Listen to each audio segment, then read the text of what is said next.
जी दोस्तों, हम मौजूद हैं मज़ार इकबाल पे। ये देखें, ये हमारे वक़्त के वली हुए हैं, ठीक है। ये हम अपनी ज़ुबान से नहीं बता सकते। ये बाबा खादिम हुसैन रज़वी आपको बता सकते हैं इकबाल कौन है।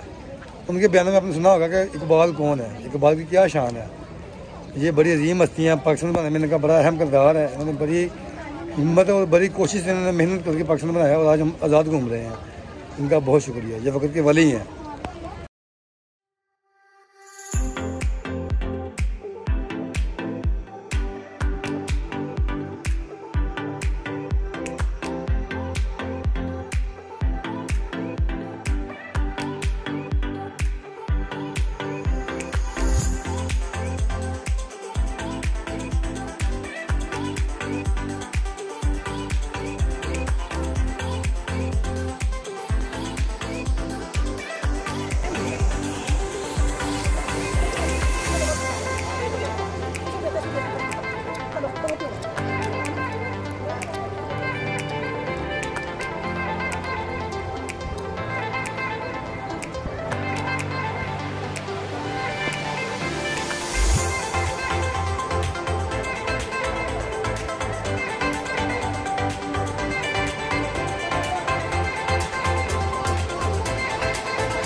भाई किधर